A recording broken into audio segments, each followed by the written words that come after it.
Hey, what's good? I'm professional shooting coach Colin Castella, and today I'm going to talk about 2 main reasons why you probably brick shots in real games. I know a lot of players are great practice shooters, but once they get into the game, it's too fast and they can't actually make shots. So what we're gonna work on today is I'm gonna teach you 2 main categories that's gonna help you hit more shots. But you're also gonna wanna wait to the end of this video because I have something free that you're not gonna wanna miss that's really gonna help turbocharge your shooting in real games. So the very first thing we wanna talk about is speed, right? Shot speed is incredibly important because a lot of times players practice at one speed that's a little bit slower. So once they get into a game, they feel rushed, they don't take their time, the defense is too much pressure, right? And they end up having poor results. And the thing is, if you're practicing just slightly slower than you should be, it makes a huge difference when you get into the actual gameplay. So the very first thing that can help your shooting speed is what we call being shot ready. So what I mean by that is this. A lot of times, especially if I'm watching like junior high basketball or even elementary basketball, or a lot of times even high school basketball, players just aren't ready to shoot the basketball. So let's say your team's running the offense, the ball's on the other side of the court, right? Most of the time I'll see players standing like this on the opposite side when they don't have it. And when the ball gets swung around the horn and they get the pass, they're kind of like this, right? That's not being shot ready. Anytime you don't have the basketball and there looks like there might be an opportunity for a pass to come your way, you want to be shot ready, hips down, ready to fire just like this. I always say itchy fingers, just like this.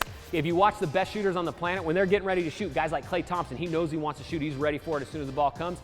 He's right here. He's got these hips loaded, his chest is down, and his fingers are ready for the ball. That way, when the pass does come, bam, he can catch and he can load up into his shot quickly. So key number 1 on speed is you've got to be shot ready all the time, even if the ball's not right next to you. All right, so the next thing that can really help your shooting is what we call a magnetic shot line. Now, a lot of times players make a mistake when they practice because they only practice with perfect passes. Maybe they have a friend underneath the hoop or they spin the ball themselves, and every time they shoot, they're catching the ball right here and they're going in their shot. And so this is the rhythm that they get used to.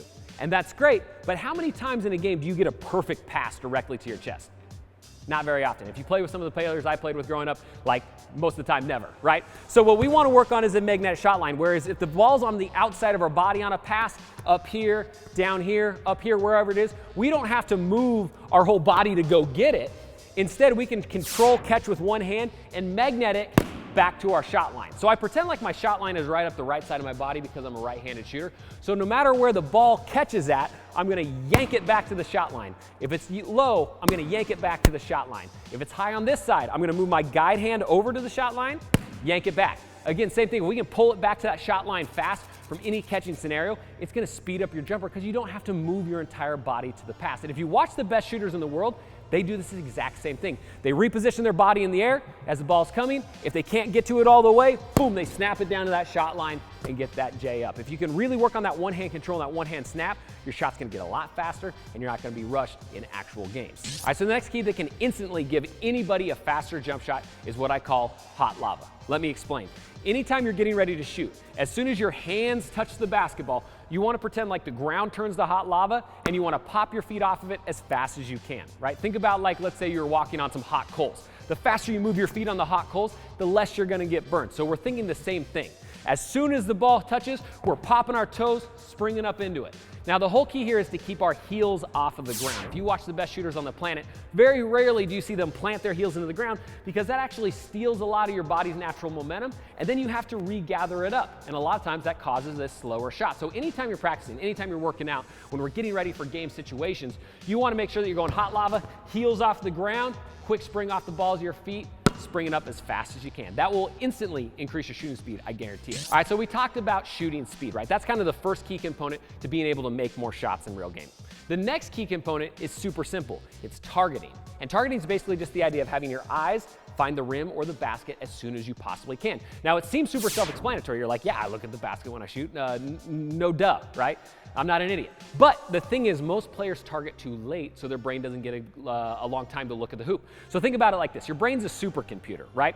Anytime I'm getting a pass or I'm coming off of a dribble or separation, when I load into my jump shot, the longer my eyes can find the target, the more accurate it's gonna be because your brain's doing these calculations. It's saying, how far away am I? You know, what distance am I moving? What speed am I moving? All that sort of stuff. Where's the defender at? It's taking in all these calculations and then that's where the final shot comes out. So if I can give my brain and my eyes longer to do it, it's gonna be more accurate, right? It's like any hand-eye coordination sport. You don't see archers in the Olympics pull it back and then look around, and then look at the last second when they fire. That's just not how it works. The longer you aim, the more accurate you're gonna be. So with targeting, we want our eyes on target as early as possible, So if I'm catching a pass here on the perimeter, instead of catching, going into my shot, and finding the rim right here with my eyes as the ball's on its way up, right? I want to catch, snap my eyes up to the rim, and as I'm going through that motion, my eyes are staying on my target the whole way through. This is one of the biggest mistakes I see players make from 3rd grade all the way through professional ranks in the NBA, right? There's a lot of NBA players that brick a ton of free throws that could use this tip alone and make more almost instantly. So key is you got to be early as possible with your eyes. All right, so now that we got your eyes up early for your targeting, now the question is, where exactly do you target, right? The specific location you should look at. Now this is where I differ from a lot of other shooting coaches. A lot of shooting coaches have one specific thing that they teach all different shooters. But what we've found is everybody's gonna be a little bit different from what's most comfortable and what they like, right? So I generally recommend about 3 different options. I recommend either aiming right at the very front of the rim, or at the very back of the rim, or kind of the soft nest, kind of in the middle, right? Some people like kind of a generalized focus, and sometimes that helps work for them. Now, for me personally, what I find works best is if I aim about 2 inches below the back of the rim, right? The reason why I don't really like the front of the rim or the back of the rim for me personally is if I shoot a perfect shot and I'm aiming at the front of the rim, I'm gonna hit the front of the rim, right? Same thing with the back of the rim. If I shoot a perfect shot, I'm gonna hit the back of the rim. So instead what I try to do is I try to aim where the big loops of the net come down and start to connect to the small loops. That's kind of where my focus is at, and I'm just trying to lay the ball right on top of that, because if I do, it's gonna be that perfect depth inside of the basket, and I'm gonna get a lot of makes. Now, again, everybody's different. Feel free to try out these different options and see what works best for you. That's the whole key to shooting, is it's a little bit of trial and error. You gotta see what's most comfortable. All right, if this video helped you out, go ahead and hit that like button, then hit the subscription button and the little bell icon, because we got a bunch of fire content coming your way that's gonna get you better.